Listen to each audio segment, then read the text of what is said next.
Hello and welcome to the Evercade Retreat. Gene Joke here, and today I'm adding Midnight Resistance to my ever-growing list where I rank every Evercade game. On the Evercade there are two versions of Midnight Resistance. The arcade original found on Data East Arcades 2 and the Mega Drive port that was found on the Data East Collection 1. Originally released in the arcades in 1989, Midnight Resistance is set in a dystopian future where your tough 80s style action heroes are trying to rescue your family from an organisation headed up by King Crimson. I say an organisation, I believe it's the Mega Drive version which says it's a drug cartel, but I know it's set in some kind of future sci-fi type setting, but it's the strangest drug cartel I have ever seen.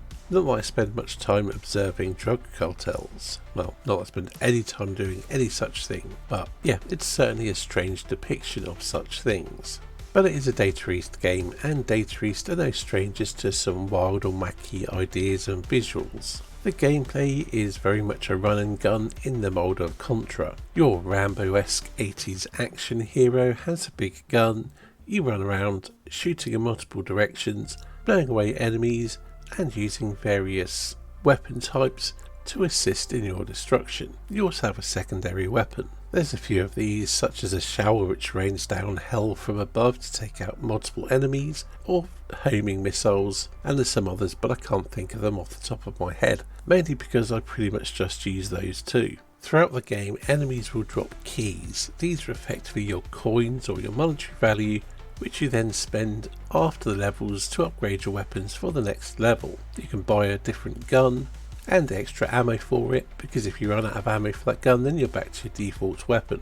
You can also buy things such as the secondary weapons, possibly extra lives, shields, you get the gist. There's also another element to collecting the keys, because with the plot involving your family having been kidnapped, the number of keys you have at the end affects how many of your family you can save. Naturally, there are some differences between the two versions we have on the Evercade, and I'll cover those individually. But before I get into that, I'll give you a brief overview of my history with Midnight Resistance. I first played the rather impressive, for the hardware, ZX Spectrum version. It has a slightly different graphical style, the characters look more stumpy and cartoonish, and naturally the colour palette is rather limited. The scrolling isn't the smoothest, but overall it plays fairly well. But then I thought the ZX Spectrum port of Contra, or Grisor as it was called there, was actually pretty good as well. The thing is, it wasn't the ZX Spectrum port of Midnight Resistance that really made me fall in love with the game. It was the C64 port, which was really impressive considering the hardware. If you're dubious about how good a C64 port it could be, go and find a long play video of it. While it is very much a C64 port, I'd imagine it might well surpass your expectations, especially if your only exposure to C64 games is through the Evercade. But anyway, I digress. The rest of my history with Midnight Resistance involves having played the arcade version once back in the day.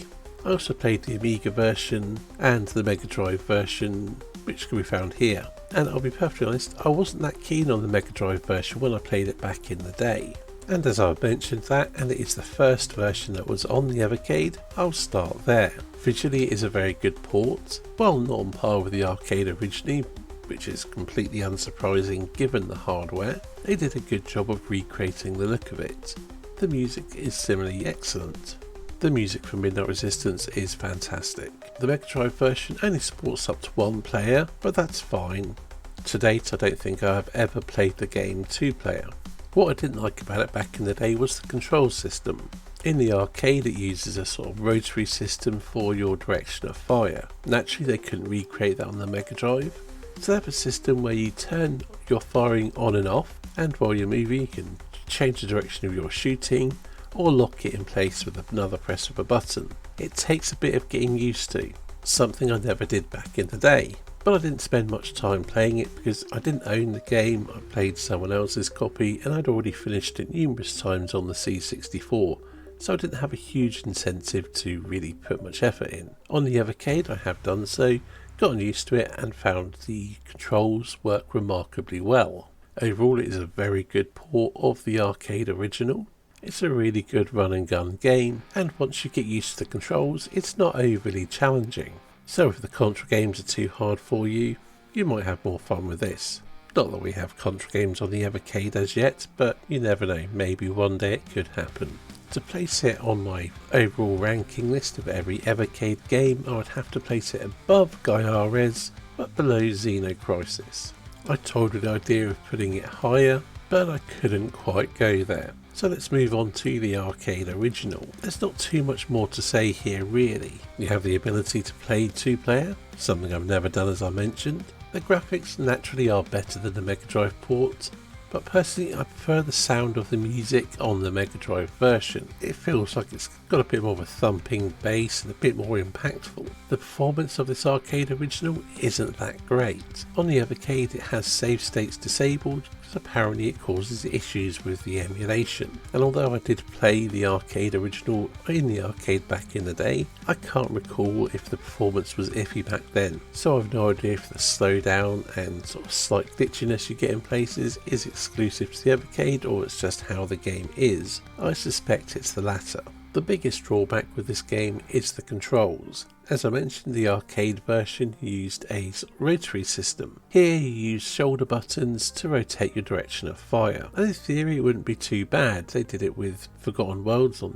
that's inbuilt to the Evercade EXP. But I find it's a little bit clumsy and inaccurate. Often you'll turn too much, as it just feels a bit too sensitive, and while playing through the game I did get used to it slightly. It was always problematic, occasionally leading me to die when I couldn't shoot an enemy in time before I got killed. So while the arcade original is a good game, on the Evercade I find it really suffers because of the controls. I can't help wonder if they could have incorporated a twin stick shooter style control using the face buttons to change the direction of fire and assign jump to R2 or something, although I've no idea if such a thing could even be possible. As it is, it unfortunately falls into the category of it's not good on the Evercade. So to place it on my overall ranking list, I would have to put it above Zool but below Burglar X. That might seem a bit harsh, but it's getting double punished because not only is it awkward to control on the Evercade, but there's also a superior version to play anyway.